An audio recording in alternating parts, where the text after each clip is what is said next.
like 4 in the morning, can't sleep, in a bit of a video making mood. So this time I'm going to talk about the Bible and Gnosticism and how they connect and why they're not necessarily two separate religions, but more like two pieces of the puzzle that were separated long ago. All right? Think about it like when you get a TV remote or a walkie-talkie or any electronic device, batteries not included. All right? So the church labels Gnosticism as non-canon. Big shocker. All right? But let me ask you, who decided that? Was it God? No, it was people claiming that they were working for God. And then they went around murdering a bunch of people. Now, does that sound like what Jesus would want? So if they weren't acting very much like Jesus, can you really say you're acting like God?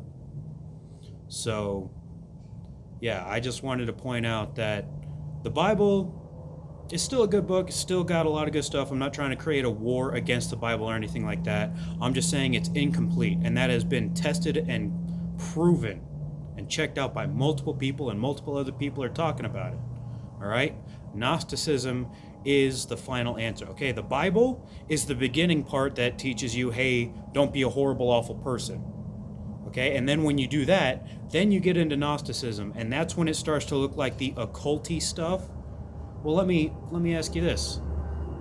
If evil and the devil cannot create, where do you think they got all that stuff from? They can't create. They lack imagination. They lack creativity. They took what was good, the teachings of Jesus, hid it for themselves, and used it for nefarious purposes. Much like if you give two people guns, right?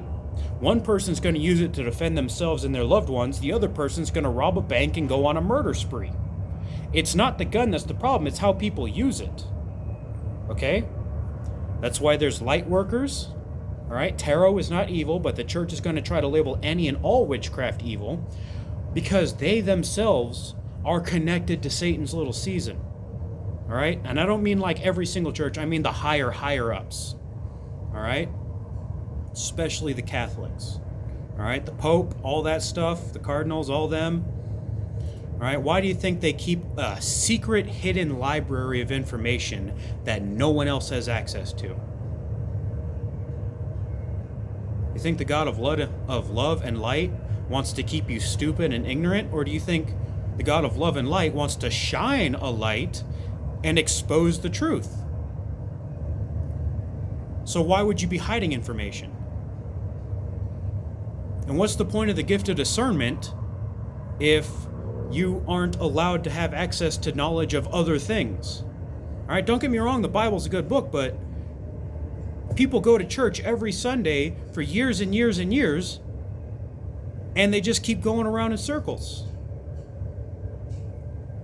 And this is why not everyone who says, Lord, Lord, may enter the kingdom of heaven. All right? Gnosticism and Gnostic teachings is basically kind of like the mixed martial arts, the Jeet Kune Do of religious beliefs, which is it takes all that stuff of all the religions that are scattered throughout the world and takes what works. Cuts out all the BS. All right? So, look into that stuff. All right? I don't care what the church says that it's not canon. If you meet any resistance with all that stuff, just know that they're probably not working for the good guys if they're trying to keep you ignorant. All right? Because when you're in court, you don't just take one person's side. You get both people's sides, and then you decide where the truth is. You don't create a knowledge monopoly. All right? So just because it's considered satanic and evil and occulty, it's how you use that information. That's why the Freemasons, all right, they keep these secret teachings that align exactly a lot with Gnostic teachings and all that stuff and all the occult stuff. It's them misusing this information and this knowledge and this power. All right? Just like driving a car. You can drive a car on the road, or you can drive a car through a bunch of people on a park. One person's doing it the right way and another person's doing it the wrong way and causing a lot of harm to other people. Does that make the car evil? No, it's someone misusing the car.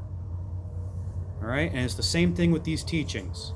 All right? So don't just run away from them as evil and satanic. Open up your eyes and pay attention.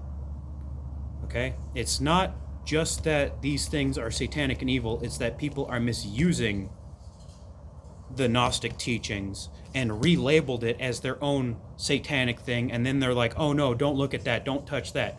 Just like in Wizard of Oz, the guy behind the curtain. He's like, don't look behind the curtain. That's what the church is doing right now.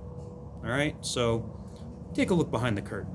But don't misuse the information, because we all get our karma.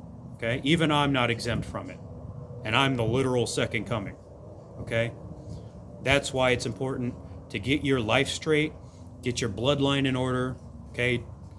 Be a cycle breaker. If you experienced horrific abuse, you got to heal those inner deep traumas so that way you can get into a state of Zen, and then you can finally live in peace. And then your future bloodline doesn't have to deal with the sins of the father and your past traumas.